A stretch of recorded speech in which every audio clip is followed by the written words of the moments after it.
Hello दोस्तों, कैसे हो आप? आई होप सब अच्छे होंगे। दोस्तों आज जो बात करेंगे कि जो 28% जीएसटी लगने वाला है 1 अक्टूबर से, तो उसमें क्या हो सकता है, कैसे लगेगा वो, ठीक है ना। और काफ़ी भाइयों के कमेंट के आने के बाद मैं ये वीडियो बना रहा हूँ कि इसका क्या चक्कर है, क्या ये सच में लगेगा या नहीं लगेगा, इसमें क्या इम्पैक्ट पड़ेगा, हमारे पैसे कितने लगेंगे, क्या हम अब फैंटेसी खेल सकते हैं या मतलब ड्रीम 11 में खेल सकते हैं, मई सर्कल 11 में खेल सकते हैं या नहीं खेल सकते, ये कब लागू होगा या होगा भी या नहीं होगा, ठीक है ना। तो सारा कुछ इस वीडियो में मैं दोस्तों आपको बताने वाला हूं, ठीक है। तो वीडियो ऐसी वीडियो आपने पूरे YouTube में नहीं देखी होगी और मैं पूरी मतलब एक सिंपल लैंग्वेज, मतलब जो होती है ना आपके गांव की लैंग्वेज में आपको समझाने वाला हूं कि किस तरह से ये होने वाला है। तो देखो दोस्तों, जहां पर है कि 28% GST on online gaming likely from October 1 decision to be reviewed 6 month after imply, ये पता नहीं क्या क्या है भाई, इंग्लिश तो हमारे दिमाग में नहीं बढ़ती है। तो इससे अच्छा इसका मैंने आपके लिए निजात पाने के लिए मैंने आपके लिए लेकर आया हूं सब कुछ हिंदी में आपके लिए ट्रांसलेट किया है और अपने लिए भी किया है भाई। सीधी सी बात है कि हमें अच्छे से समझ आ जाए, ऐसा नहीं है कि ऊपर ऊपर से ही बातें निकल जाएं। वैसे ये लिखा गया है कि 28% जीएसटी को ऑनलाइन गेमिंग के जो ऐप है वहां पर जो 1 अक्टूबर से डिसीजन लिया जाएगा, उसमें संभावना है, जिसके लिए 6 मंथ का टाइम पीरियड लिया जाएगा, उसको ट्रायल पीरियड पर रखा जाएगा 6 मंथ तक कि जो हम आप हैं, जैसे मैं हूं आप हो, क्या फिर भी फैंटेसी खेलते हैं, गवर्नमेंट को इतना पैसा देने के लिए तैयार है। इनका मेन मोटिव क्या है, इनका मेन मोटिव क्या है कि ये करना क्या चाहते हैं, 28% जीएसटी लगाकर ये करना क्या चाहते हैं, ये बात आपको जहां से मैं समझाने वाला हूं, ठीक है ना। और 30% टीडीएस, ठीक है। तो जहां पर देख लो दोस्तों, लिखा है the goods and service tax GST 28% online gaming 1 अक्टूबर 2023 से ये लगने जा रहा है। तो हिंदी में दोस्तों आ चुका है आपके लिए, ठीक है। वस्तु एवं सेवा कर जीएसटी परिषद ने ऑनलाइन गेमिंग, कैसीनो और हॉर्स रेसिंग पर 28% कर बनाए रखने का फैसला किया है। यह कर 1 अक्टूबर 2023 से लागू होने की संभावना है और इसके लागू होने के 6 महीने बाद इसकी समीक्षा की जाएगी। यह कर प्रवेश स्तर पर लगाया जाएगा, ना कि जीतने पर, ठीक है। अब जहां से मैं पूरा हिंदी में आपको बताने वाला हूं, ठीक है। तो दोस्तों जहां पर हम शुरुआत करते हैं कि सरकार ऐसा करना क्यों चाहती है, तो ध्यान से देखो जहां पर, ठीक है। तो सरकार का मेन मकसद क्या है, सरकार सभी ऑनलाइन गेमों पर 28% का टैक्स लगाना चाहती है, ठीक है, ताकि युवाओं को इन्हें खेलने की लत लगने से रोका जा सके। देखो भाई, फर्स्ट पॉइंट को पढ़ो आप। सरकार क्या चाहती है कि सरकार सभी ऑनलाइन गेमों पर 28% का टैक्स लगाना चाहती है ताकि जो युवाओं है, जैसे आप हो, मैं हूं या अदर कोई पर्सन है, ठीक है, वो इस लत से लगने से इनको रोका जा सके। इससे पहले सिर्फ ऑनलाइन जुए और सट्टेबाजी पर ही इतना ज्यादा टैक्स लगता था। हाल ही में वित्त मंत्री ने कहा है कि ऑनलाइन गेम में गुड़दौड़, कसिनो जैसे अन्य जिनमें skill of game, skill of luck दोनों शामिल हैं, उनके कुल मूल्य पर 28% जीएसटी लगेगी। इसका मतलब यह है कि जिन खेलों में आपको स्किल की जरूरत है और जिन गेम्स में ज्यादातर भाग्य निर्भर करता है, उन दोनों पर भारत एक ही तरह के कर लगाया जाएगा। तो दोस्तों वीडियो पूरी देख लेना, आपको कहीं जरूरत नहीं है जाने की और कहीं उधर उधर भागने की जरूरत नहीं पड़ेगी कि क्या है, मुझे समझ नहीं आया, क्या मैटर है, मुझे पता नहीं लग रहा। जहां पर सब कुछ मैं लेकर आया हूं पूरा डिटेल में। देखो, कुछ सीखना चाहते हो तो टाइम देना पड़ेगा, अगर आपके पास टाइम नहीं है तो भाई कुछ नहीं हो सकता। और काफी भाई मेरे मार्केट वाले चैनल पर भी आए हैं, तो दोस्तों वहां पर वीडियो आने वाली है। आपकी अगर सेविंग है बैंक अकाउंट में या किसी भी उसमें, अगर आप कहीं इन्वेस्ट करना चाहते हो तो वहां पर मैं कुछ टॉप 5 शेयर्स लेकर आऊंगा आपके लिए, टॉप 5 शेयर। तो आप उन पे 5,000 10,000 जितनी भी आपकी सेविंग है आप इन्वेस्ट करना चाहते हो तो कर सकते हो। देखो जकदम से एकदम से मैं आपको ट्रेडिंग नहीं बोलूंगा, ठीक है ना। ट्रेडिंग रिस्की चीज है, आपको पहले स्टॉक में थोड़ा टाइम बिताना है, अगर आप मेरे लिए आए हो, मुझे समझते हो कि नहीं भाई कुछ ना कुछ सिखाता है, ठीक है ना, तो ट्रेडिंग में आपको एकदम से नहीं घुसना है। पहले आपको स्टॉक्स में देखना है कि स्टॉक्स में हम किसी शेयर को खरीदते हैं तो कैसा होता है। न्यू जो यूजर है जिनको कुछ पता नहीं है तो उनको मैं बताऊंगा कि आप किस में पैसा लगा सकते हो, कितने मंथ तक लगा सकते हो, कितने साल तक वहां पर क्या कर सकते हो क्या नहीं, सब कुछ उसमें मैं बताऊंगा दोस्तों, ठीक है ना। तो वो वीडियो देख लेना। अगर आपने वो चैनल सब्सक्राइब नहीं किया है तो लिंक डिस्क्रिप्शन में दे दूंगा, तो उस चैनल को आप सब्सक्राइब कर सकते हो और जो भी मैं सीखा है मैं आपको सिखा सकता हूं, ठीक है।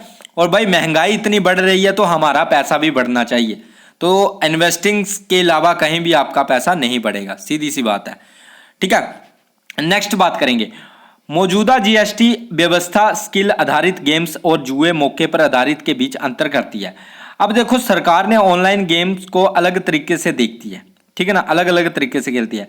यह इस बात पर निर्भर करता है कि उन्हें स्किल की आवश्यकता है या भाग्य पर आधारित है। हालांकि हाल ही में एक मीटिंग के बाद उन्होंने निर्णय लिया है कि सभी ऑनलाइन गेम के पूर्ण मूल्य पर 28% टैक्स लगाया जाएगा। तो दोस्तों ये तो कन्फर्म है कि 28% जीएसटी लगेगा तो लगेगा, और वो लगेगा किस तरह से आगे मैं बताने वाला हूं, ठीक है। अब दोस्तों जहां पर देखो 28% जीएसटी काम कैसे करता है, तो सभी ऑनलाइन गेमर्स और पोकर खिलाड़ियों को गेमिंग कंपनी द्वारा ली जाने वाली फीस के अलावा दाव लगाने या जीतने पर इस टैक्स को लगाया जाएगा, ठीक है, इस टैक्स को लगाया जाएगा, ठीक है। इसके लिए कोई भी अतिरिक्त टैक्स नहीं देना पड़ता है, ठीक है। लेकिन नई सिफारिश के साथ देखो पहले हमें टैक्स नहीं देना पड़ता था 28%, पर अब नई सिफारिश के साथ उन्हें प्रत्येक दाम के कुल मूल्य पर सीधे 28% का भुगतान करना होगा। मतलब क्या हुआ इसका मतलब, जैसे ही आप डिपॉजिट करते हो आपको 28% जीएसटी का सामना करना पड़ेगा, चाहे ड्रीम 11 हो, चाहे माई सर्कल 11 हो, चाहे कोई भी फैंटेसी ऐप हो, ठीक है। समझ गए आप। ये किया क्यों जा रहा है, इसलिए कि आपकी लत खत्म हो जाए, आप मत खेलो इसको, इसलिए किया जा रहा है। देखो सीधे तौर पर बैन तो करेगी नहीं गवर्नमेंट, सीधे तौर पर बैन नहीं करेगी, क्योंकि बैन करने में भी बहुत जो होता है, जैसे इतने बड़ी बड़ी कंपनियां हैं वो इतनी आसानी से इनको बैन तो होने नहीं देंगी, ठीक है ना। तो इसलिए इस पर जो टैक्स वगैरह लगाए जा रहे हैं जिससे यूजर खुद ही खेलना छोड़ दे, ठीक है। क्योंकि अगर टैक्स लगाया जाएगा उन्हें ज्यादा पैसे खर्च करने पड़ेंगे, ये देखो उन्हें ज्यादा पैसे खर्च करने पड़ेंगे, तो ऑब्वियसली बात है अगर हम खेलेंगे 28% के बाद भी तो हमें ज्यादा पैसे देना पड़ेंगे। वो कैसे, वो अभी बताने वाला हूं। अब खिलाड़ियों को 3 चीजें चुकानी होगी। पहला, खेल की कुल धनराशि, देखो जितना खेल में कॉन्टेस्ट आपको ज्वाइन करना पड़ेगा वो तो आपको देना ही पड़ेगा, ठीक है ना। कॉन्टेस्ट जीतने का माना 100 रुपए का कॉन्टेस्ट है कोई, ठीक है, वो तो आपको 100 रुपया देना ही पड़ेगा। तो आप पहले क्या करते थे कि सीधा डिपॉजिट मारते थे 100 रुपए का और कॉन्टेस्ट ज्वाइन कर लेते थे, पर अब ऐसा नहीं होगा। अब आपको क्या करना पड़ेगा, अब आपको लगभग 128 देना पड़ेंगे, डिपॉजिट करना पड़ेंगे, तब जाकर 28% जो जीएसटी चला जाएगा और 100 रुपए का आपका जो रहेगा वो आपका कॉन्टेस्ट ज्वाइन होगा। जहां आपने 100 रुपया लगाया है उसमें से 28 रुपए काट लिए जाएंगे और जो बचेंगे उससे आप कॉन्टेस्ट ज्वाइन करोगे। जहां पर आगे बताया गया बहुत कुछ आप देखते रहो। देखो धनराशि तो आपको देना पड़ेगी प्लस 28% का कर भी, और दूसरा वे जो पैसा आप जीतते हैं उस पर भी 30% टैक्स लगता है, ठीक है, उस पर भी 30% टैक्स लगता है। जो आप पैसा जीतोगे उस पर भी टैक्स लगेगा, प्लस जो आप डिपॉजिट करोगे उस पर भी टैक्स लगेगा। अब आप बोलोगे भाई हम किधर जाए, तो किधर भी नहीं जाए, अगर ये लागू होता है तो सीधा अनस्टॉल करो भाई, पैसा पेड़ पर नहीं लगता है, सीधी सी बात है। और इतना ज्यादा अगर आप टैक्स लोगे तो गरीब इंसान तो जहां पर सरवाइव नहीं कर पाएगा, ठीक है ना, वो सरवाइव कर ही नहीं पाएगा। देखो 28% पहले जीएसटी देगा वो, फिर 30% जीतने के बाद फिर से लगेगा, वो कहां जाएगा। और तीसरा देखो एक और टैक्स है जहां पर देखो, और तीसरा गेमिंग प्लेटफॉर्म भाग लेने के लिए अपनी फीस लेगा। देखो भाई अब गेमिंग प्लेटफॉर्म जैसे ड्रीम 11 भी अपनी फीस काटेगा, माई सर्कल 11 भी अपनी फीस काटेगा, फीस अलग से कटेगी 30% जीतने के बाद कटेगा टैक्स, और उसके बाद 28% का जीएसटी अलग से कटेगा। ठीक है, इसलिए गेम खेलने पर खिलाड़ियों को अलग अलग तरीकों से अधिक पैसे चुकाने होंगे। साफ साफ लिखा है दोस्तों, ये पूरा टाइम्स ऑफ इंडिया में भी आया था। ठीक है, और ऑफिशियल वेबसाइट से भी मैंने इसको मतलब कॉपी पेस्ट करके इसको हिंदी में ट्रांसलेट किया है। ऐसा नहीं मैं खुद लिखकर एडिट करके खुद लेकर आ चुका हूं। ठीक है ना, इसको मैंने पीसी में लैपटॉप में बिल्कुल पूरी तरह से इसको किया है। ठीक है, नेक्स्ट करेंगे दोस्तों, नेक्स्ट बात करेंगे कि अब क्या हो सकता है। ठीक है, इससे ज्यादा और क्या हो सकता है। तो जहां से जीएसटी एक प्रकार का टैक्स है जो अप्रत्यक्ष रूप से उपभोक्ता और भुगतान किया जाता है। इसलिए जब कोई 100 रुपए, देखो जहां पर लिखा हुआ है, जब कोई 100 रुपए का दांव लगाना चाहेगा, मतलब 100 रुपए का अगर कोई कॉन्टेस्ट खेलेगा तो उसे कुल 128 रुपए 128 रुपए का भुगतान करना होगा, जिसमें 28 रुपए जीएसटी टैक्स में जाएंगे। यदि उनके पास केवल 100 रुपया है तो उनकी शर्त का वास्तविक मूल्य 78 रुपए होगा। मतलब अगर आपने देखा कि 100 रुपए का कॉन्टेस्ट है, ठीक है ना, और आपने लगा दिया तो उसमें से आपको 78 ही मिलेंगे भाई। ठीक है, 100 आप डिपॉजिट करोगे, मिलेंगे 78, बाकी 28 कितना जो भी परसेंट है वो काट लिया जाएगा। साफ साफ लिखा है दोस्तों, इसमें कोई भी दो राय नहीं है। ठीक है, बाकी है इसका मतलब यह है कि उपभोक्ता के लिए ऑनलाइन गेमिंग का खर्च तो बढ़ जाएगा, जहां यदि लोग ज्यादा खर्च के बावजूद भी खेलना चाहते हैं तो टैक्स के कारण उनके दाव का वास्तविक मूल्य कम होगा। देखो दोस्तों, अब क्या है कि गवर्नमेंट चाहती है कि वो खेलना ही छोड़ दे, मगर पड़ी हुई है तो सीधे मुंह तो बंद कर नहीं सकते, तो ऐसा उल्टा रास्ता इन्होंने अपनाया हुआ है। ठीक है, ये देखो जहां पर साफ साफ लिखा है, यदि लोग ज्यादा खर्च के बावजूद भी इसमें खेलना चाहेंगे। वैसे तो मुझे नहीं लगता, बहुत कम ऑडियंस हो जाएगी जो ड्रीम 11 खेलेगी। और दोस्तों मैं भी आपको बता देता हूं, अगर खेलोगे ना तो 49 वाली एंट्री एक ही खेलना, ग्रैंड लीग बस। Head to head small league 3 member बिल्कुल खत्म हो जाएगा, इसको मत खेलना। एक ही टीम लगाना, 49 वाली ग्रैंड लीग लगी तो ठीक है, नहीं लगी तो जय राम जी की। ठीक है, तो ये बात ध्यान में रखना। मान लीजिए कि पोकर, बाकी पोकर पाकर का है, ये देख लो आप, कि मान लीजिए कि पोकर के खेल में कोई 100 रुपए का दाव लगाता है तो वर्तमान में 10 रुपए का प्लेटफॉर्म शुल्क काटने के बाद जीएसटी सहित दाव मूल्य का 10% है। यदि विजेता को 90 रुपए मिलते हैं, विजेता को 90 रुपए जीत गया, 100 रुपया लगाकर वो 90 रुपए जीत गया। यदि दो खिलाड़ी हैं जिन्होंने समान रूप से योगदान दिया है, मतलब दो ओपोनेंट थे, एक जीत चुका है जिसके पास 90 रुपए हैं, तो विजेता द्वारा अर्जित लाभ 40 रुपए होगा, क्योंकि 50 रुपए उसके टैक्स वगैरह काट लिए जाएंगे। तो प्लेटफॉर्म शुल्क काटने के बाद जो विजेता का लाभ होगा वो 40 रुपए होगा। देख लो, जीता वो 90 रुपए, मिलेंगे उसको 40 रुपए। तो लगा लो खुद ही हिसाब, वो भी जीतेगा तब, नहीं जीतेगा तो फिर तो बात ही अलग है। ठीक है, तो ये बात ध्यान में रखना। नेक्स्ट बात करेंगे दोस्तों, जहां पर इसमें क्या होगा, 28% जीएसटी गेमिंग कंपनियों पर टैक्स का बोझ 1100% बढ़ जाएगा। 28% जीएसटी में गेमिंग कंपनियों को बहुत ज्यादा कर देना होगा, लगभग 1100% ज्यादा। इसका मतलब है कि खिलाड़ियों के लिए प्रत्येक गेम खेलने का खर्च 3 गुना ज्यादा हो जाएगा। अंत में लगाए गए कर की राशि कई गेमिंग कंपनियों द्वारा अर्जित धनराशि से भी ज्यादा होगी। तो सोच लो आप। ठीक है, यूजर को खेलने के लिए हतोत्साहित क्यों किया जाएगा। नए टैक्स के कारण खिलाड़ियों को अपनी पुरस्कार जीत में कम पैसे मिलेंगे। इससे हो सकता है कि वे उतना खेलना ना चाहें, वो तो भाई सब कम हो जाएगा। अब देखा ना, अगर इतना कर आप लोगे, इतना जीएसटी, इतने टैक्स आप वसूलोगे तो काफी को ऑडियंस जो कम हो जाएगी। और गवर्नमेंट यही चाहती है कि फैंटेसी को कोई ना खेले, कि वे उतना खेलना ना चाहेंगे, क्योंकि वे उतना ही पैसा नहीं जीत पाएंगे। ठीक है, बाकी यही है जो इम्पोर्टेंट है वो मैंने आपको बता दिया है। ठीक है, और जहां से मैं जो इम्पोर्टेंट और बता देता हूं कि इसका दुष्परिणाम क्या है दोस्तों।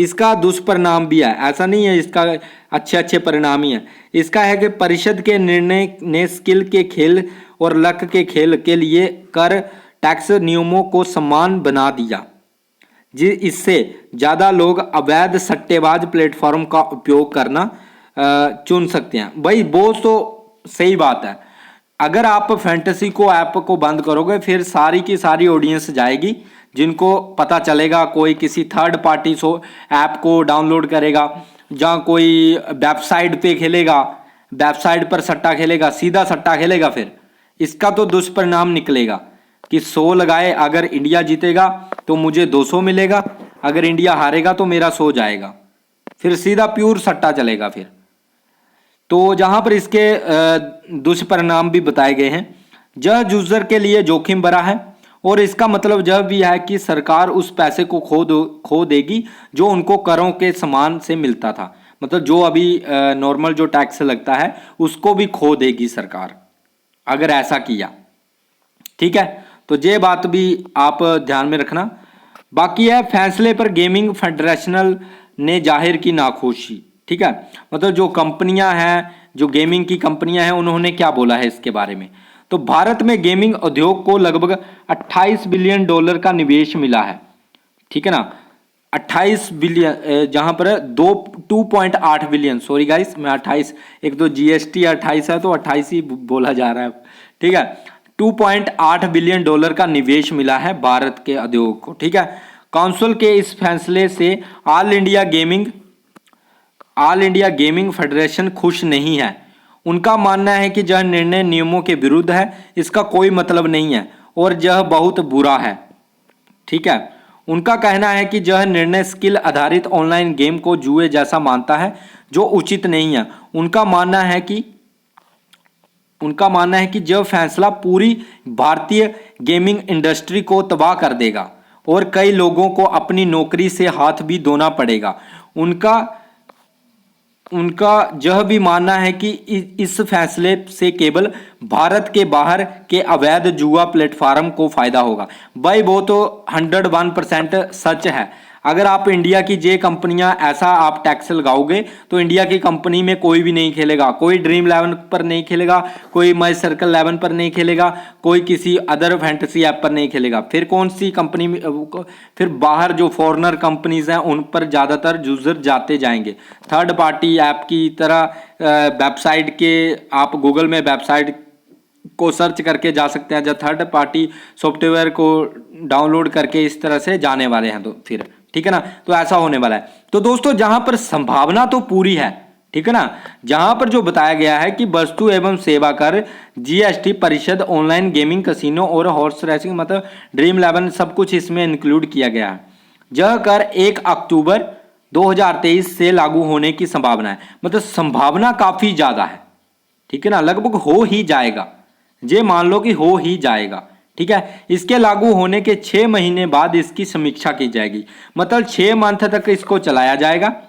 अगर सभी यूजर जहां से गायब हो गए तो ये फिर से पहले जैसा कर दिया जाएगा, और अगर यूजर फिर भी खेलते रहे, ज्यादा पैसा देकर खेलते रहे, और भाई आपको पता होगा, आपने क्रिप्टो का नाम सुना है, क्रिप्टो का नाम सुना है आपने, शायद कोई भाइयों ने सुना होगा। मैं तो बहुत बड़ा फैन था क्रिप्टो का, पता है आपको, बहुत बड़ा फैन। जब 2017 में इसको अनबैन किया गया था, 2015 कुछ में 12 में इसको बैन किया गया था इंडिया में, ठीक है ना, तब से मैं क्रिप्टो का फैन हूं। ठीक है ना, जब डोजी कॉइन थे, डोजी कॉइन इतना चढ़ा था, कोई एलोन मस्क ने डोजी कॉइन को काफी ज्यादा ऊपर किया था, तब इतना लोगों ने प्रॉफिट बनाया था।